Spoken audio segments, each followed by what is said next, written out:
Greetings, Summoners. Cosmic here, and welcome back to another Battle Spirits Saga video. And today we are going to be talking about the most insane starter deck they have printed to date. And honestly, I'm glad because the meta does need a big shakeup, and there's a single card in here that even if you don't plan on playing blue, you will have to buy this starter deck. It is just that good. It is Dream Bomb 2.0 in terms of like literally everybody playing it, and it's going to cause a big shakeup in the meta, which, truth be told, is a very good thing to have. But ultimately, if you are going to be playing blue, it is just a card that the blue decks needed in general just to make sure that they could survive. So I had a bit of a chance to play this yesterday at my locals. We proxied up some decks, played it against a few things. So I do have a little bit of idea of where the meta is going to go and kind of how this will change up some things. And I'm just going to be giving my opinion on the starter deck cards in general, which, yes, some of them are quite missing compared to what we have in the main set. But again, because of that one card that we're going to talk about at the very end, you need to buy this starter deck. I cannot stress enough how important that this is going to be. It literally changes everything, and that's not exaggeration. It is just that important. But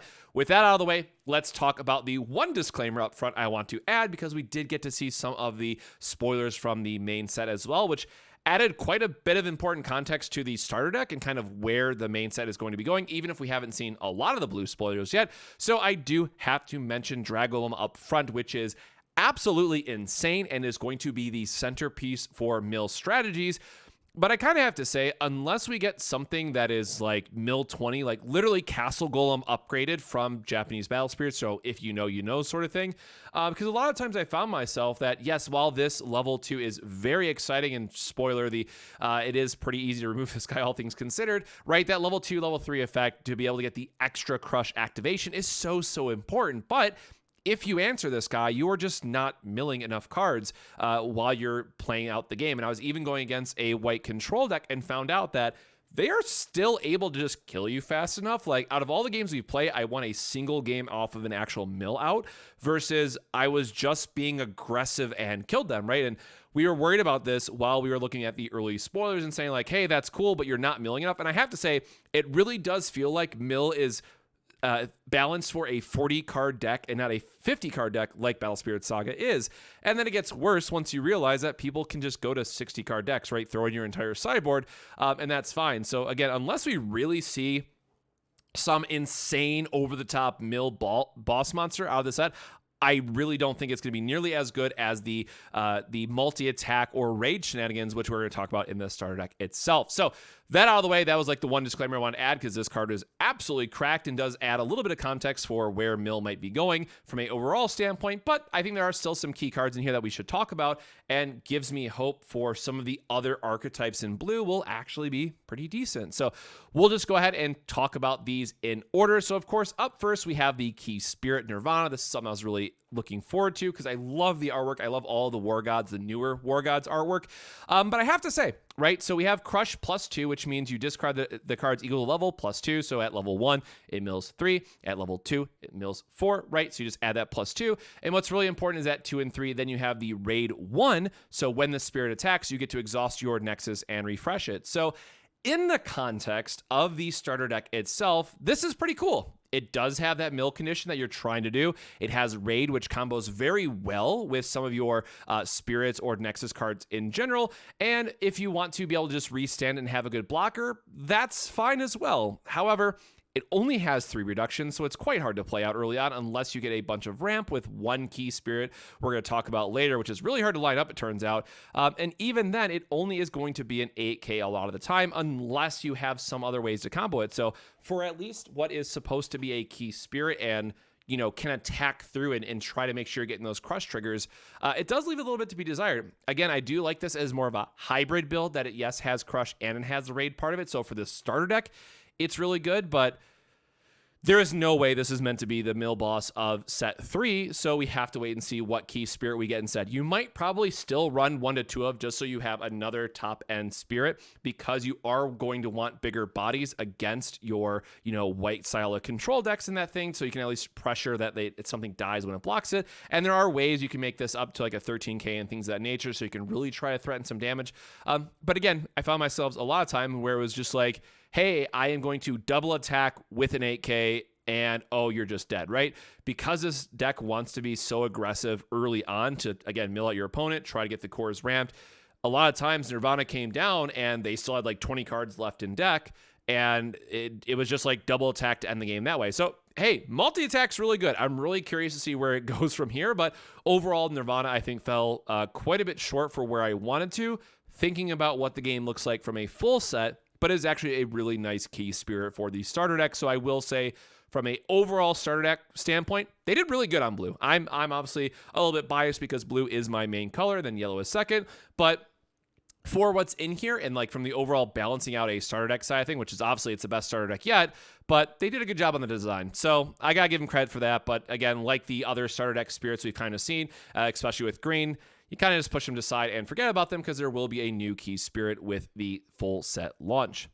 Moving on from there, we have Island Bearer Francis, 5 cost, 2 reduction. Again, I like this one because it has the raid, and getting the 10 card requirement into their trash is really not that hard. So this is one that I'm not super excited for just on a strictly mill, because I think there's some other 5-drops we want to play just from a controlling standpoint or what have you, but I'm really curious to see where raid comes into play, because again, within the starter deck and some of the cards we'll talk about later, having raid is very, very important, and you're limited on how many spirits have it. So this is another card that it really have to wait and see what other type of raid spirits we get in the set, or it could just be a very important enabler because we have the raid 1. The one thing I'll say here, there is a very difficult to challenge, right, in getting the level 2 on a lot of these spirits. You'll notice that this one is 4 cores for 6,000, and we do have ways to get up to 7,000, which is a really nice number to hit. But blue is quite core hungry, as I've been finding out, and as I was playing the games, I'm like, man, I really just want Worker Ant in here instead of the one spirit we're going to be talking about later. I can't imagine that's right because of how greedy blue wants to be with its symbols, so there will probably be a new blue spirit that we care about, but Francis is ultimately just middle of the ground of kind of what we want. It's nice that's a 4K at level 1. I do like that as Crush +1, which is relevant for the Bulldog spirit, which we're going to talk about later, but ultimately it did fall a little bit short in some of the other cards that were previewed in the main set, so I think this is one that just ultimately won't make the cut, unfortunately. And then we have the Retainer Ruda. I believe that's pronounced Mayo is how you pronounce it. I could be just saying that's horribly wrong, but this is one where, in the context of the starter deck, sure, 3 costs, 1 reduction, it's a crush, it's your early crush player, right? But then I had to include the Giant Platoon here as well, which is in the main set and is just strictly better, right? We want to have a 2 for 4K power with the Giant Platoon. It has an extra reduction symbol. I love the artwork better on Ruda, but it obviously isn't going to make the cut when Giant Platoon exists. So this is one that I just swapped out immediately. And again, it's in the starter deck, but this is one of the cards I was like, okay, why does this exist as is when we have a much better spirit in the main set to act as a upgrade? And maybe that's the point, right? It's meant to be like a intro for players, and then they upgrade with the various obvious replacements in set 3. But I do wish this card was at least a little bit better or had something a little bit more interesting going for it, right? Even the power levels, right? A 4 for 5K is simply just not worth it when we can have a 2 for 4, and then they both go to 7K. Like, at least make this one go up to 8K, because we do have ways to cheat level 3s in blue. Like, that's one of the things about treating things at the highest level. But ultimately, you're just never going to, this is never going to see play, and you're instead just going to be using Giant Platoon. So that one was a quick skip, as it were. Going on from there, we have Giant Captain Jason, another War God, 4 cost, 2 reduction, and a Crush +1. Again, I really do like this has a 4K power threshold at level 1. That's extremely important.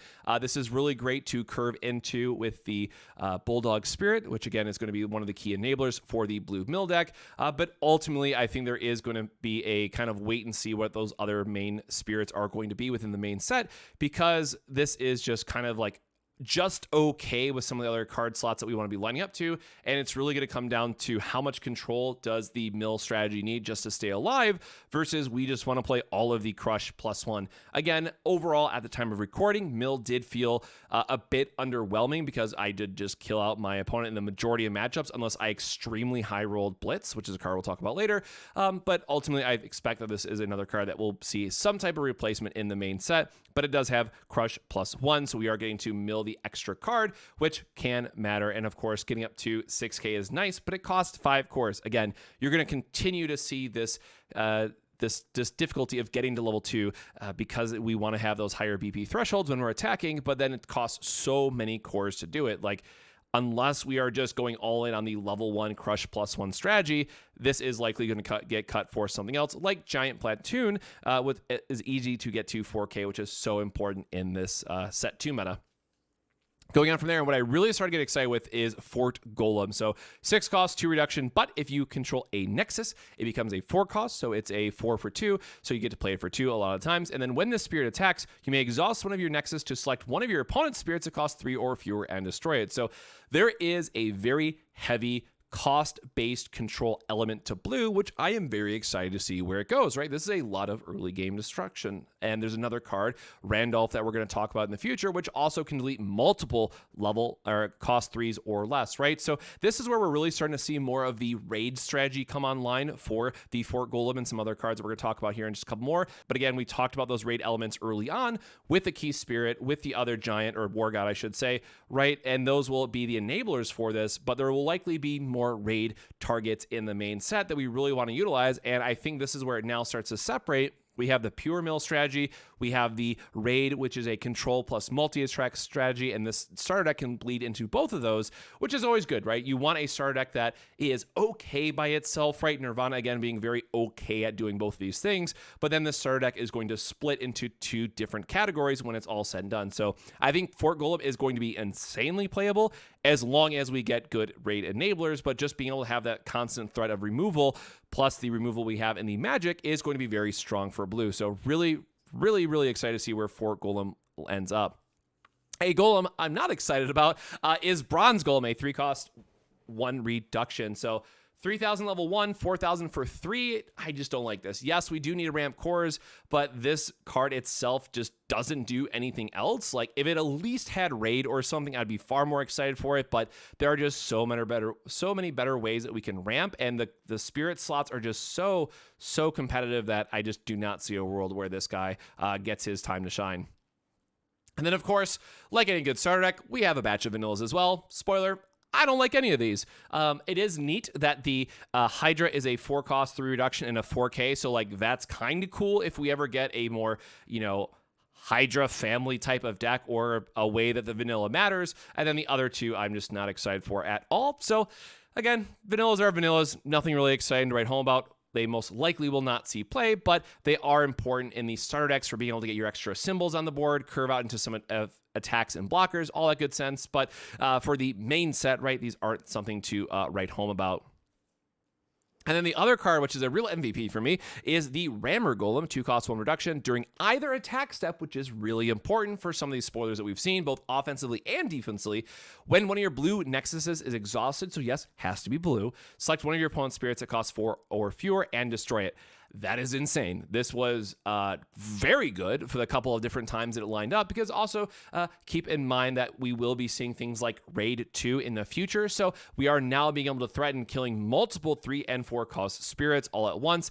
And yes, it is just a baby 1K. If you sneeze, he falls over, right? But it is going to be a very important enabler for those Raid style of decks that I'm really excited to see what Raid mechanic we get with set 3 as like the key spirit for it, because there's some pretty nasty combos you can pull off in just a starter deck that will, again, not even getting to the Magic that we're going to talk about, but that alone I think is going to cause a good shakeup from the control elements, because now you're just able to delete things multiple times a turn that, Pterosaurs is the big boogeyman a lot of people are thinking about right now, of the next spider, and Pterosaurs like can't beat blue, it turns out. So great. We're going to get a good meta shakeup that way. But again, keep in mind, Pterosaurs is still very good against other decks, so unless everybody is playing the 1-key Magic we're going to talk about, or having this like more control element side of things, chances are Pterosaurs is still going to get there, but they'll just have to adapt how they build out their decks and probably go more into a mid-range focus, and that's fine, right?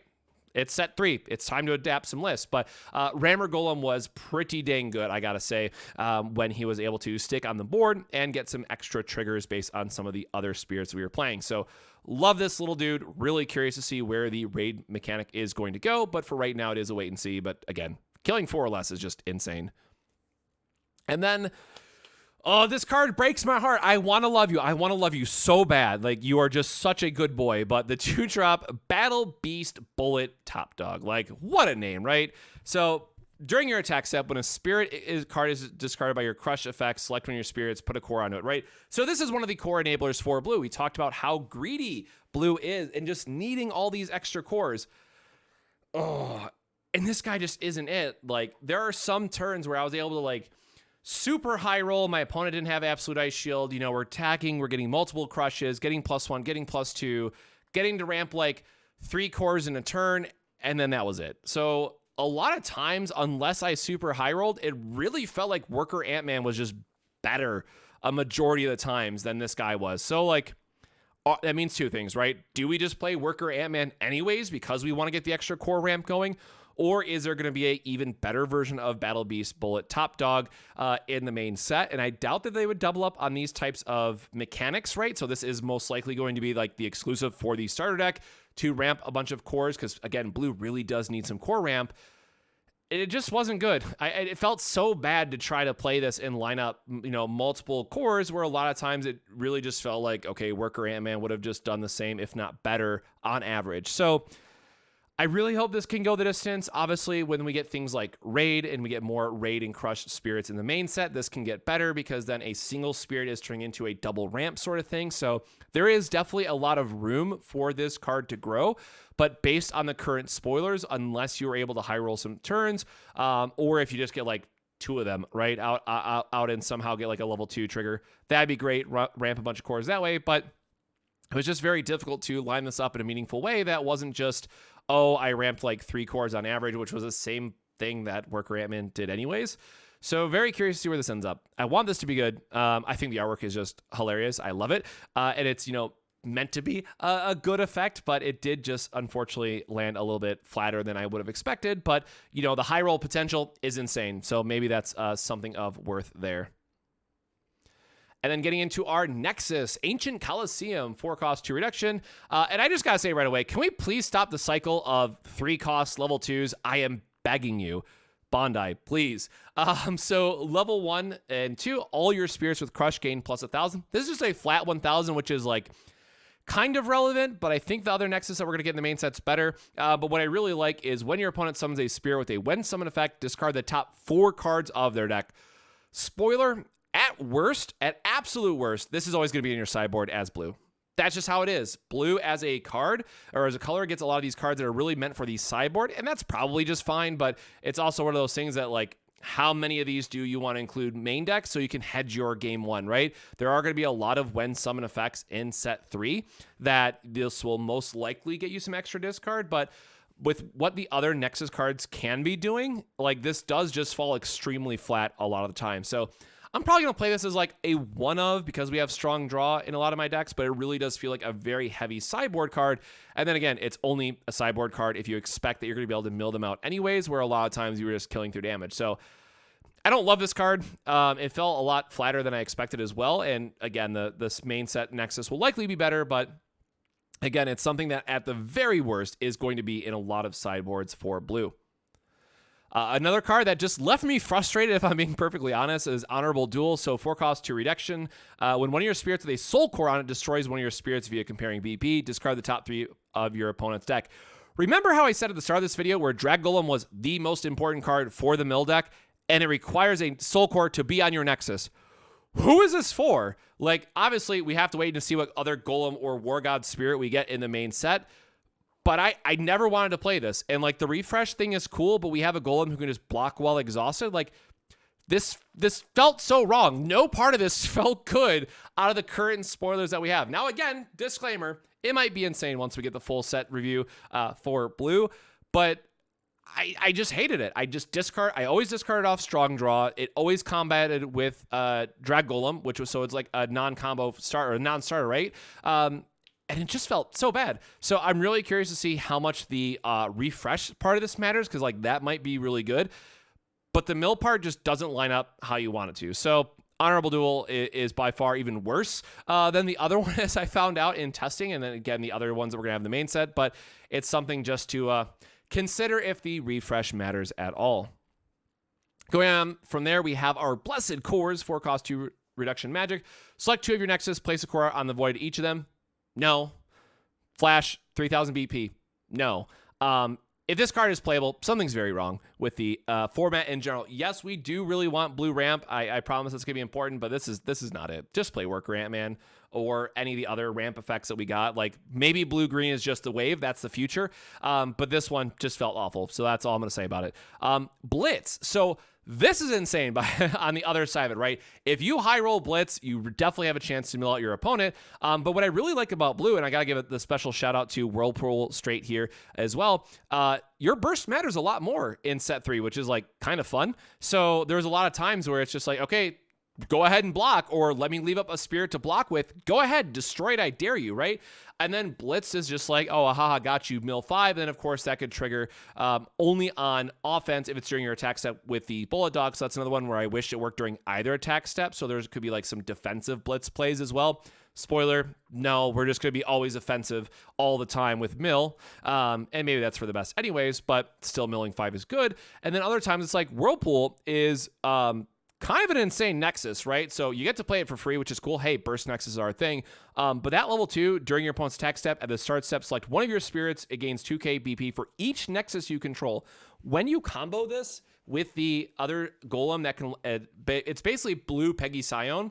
There was a couple games where I was able to just have a 10k wall that my opponent couldn't easily deal with that could block while exhausted. Now, again, if they would have, Nexus Hazard or Burning Force or some way to interact with the Nexus, I would have been, turns it off for a turn. So you always have to be aggressive and, be mindful about what Nexus you're putting the Soul Core on. So you make them destroy a bad Nexus, right? So you can just put on your better one in the next turn. But overall, I just really like that blue felt like it had some very meaningful considerations of how you're going to interact with your burst slot, which is something I think that the game needed, just more of. Like, it's not always just like, oh, slam the Star Blessed Draw. Oh, slam the Absolute Ice Shield. Oh, slam the Dream Bomb early if you're going to counter the Nexus, right? Or bounce the Nexus plan. And that's, kind of where it was with the limited card pool, but I really do like where this is going. So, again, I got to say Blitz was just insane for getting to mill the additional 5. So it really helped their line up some turns where it's like, oh, haha, I got you. You blocked my Drag Golem. It's going to end up, milling 8 himself. He dies, Blitz, trigger, mill 5 more. That's mill 13 in a turn. But a lot of times where it's like, I have to see at least 2 Blitz to have a chance at the mill out, right? And blue, at least from what we've seen so far, doesn't have a lot of draw. It has a lot of filtering. So unless you hit the strong draw and get like multiple Blitz, it felt really, really difficult to mill out my opponent. And again, Blitz feels like, oh, that's 10% of the deck gone. But then you have to remember sideboard games, right? They just shuffle it all in. It's even less. It felt really difficult to get the mill condition online. So I think that obviously if you're playing Crush, if you're playing mill, you play 4 of these. You just always have to play 4 of these. Hopefully we get a foil version at some point. But at least for do I think mill is going to be the all-out win answer for blue, it definitely feels the weakest so far. And then, of course, the last thing that we need to talk about is Floodstream. This is the card that completely changes Battle Spirit Saga forever. And that's just like for the foreseeable future, I should say. But aggro's dead. And guess what? Good. Now there's a question of like, is it healthy that every single deck in the format is going to have at least some number main and side? That remains to be seen, but I think we can all agree that we want to see Battle Spirit Saga go into more of a mid-range or even control format instead of just having the, well, I have to protect against dying on turn 1, or I have to now metagame against a aggro deck and Axe Spider or White Control in the same format, and it's just impossible to do so, right? So Floodstream really does everything that we could ask for. It helps check the aggro format, obviously helps check Pterosaurs as well to have a shakeup, and overall, it is a great card. I want to stress very, very importantly right now, this card is busted. Buy a starter deck. You want these at a minimum for a playset. I'm going to want multiple playsets. It's just that good. Card's insane. 10 out of 10. Changes the game completely. However, I will say when I was playing some of these matchups against White Control or Green mid-range, the card kind of sucks, right? It doesn't feel good to 1-for-1 for this card when your opponents are just saying, okay, well, here's all the other big threats that once they realize that you have Floodstream, they go, okay, here's my 6-drop. You're just dead, right? And you're like, yeah, I am just dead, it turns out. I have no interaction for this. So I think this is also a case where we might see some of those purple decks with like Guinevere and stuff like that, right? That just get so much value out of being able to attack constantly with that card, where it is very difficult with the spoilers that we have today to interact with anything that costs 6 or higher, which, then that's a case of hopefully Nirvana forces them to block and kill it.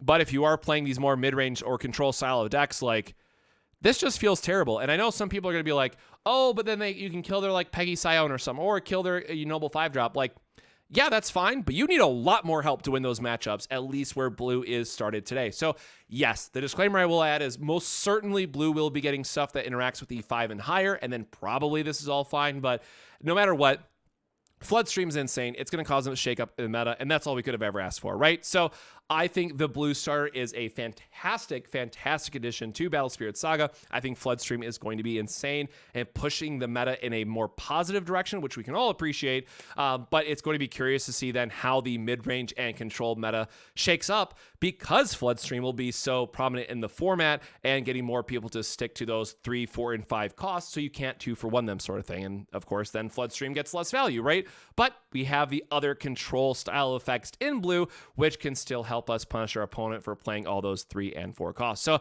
with that, my friends, that is a review of the blue starter deck. Again, I think it's insane. It's going to do so much for the game. I'm very, very excited. But also, again, fingers crossed, blue needs to get something out of the mill side of it, because it's just so lackluster with the current spoilers. But hey, we have a lot more of set 3 to go. So with that, my friends, stay safe, stay hydrated, have a great rest of your week, and we'll see you in the next one. Cheers.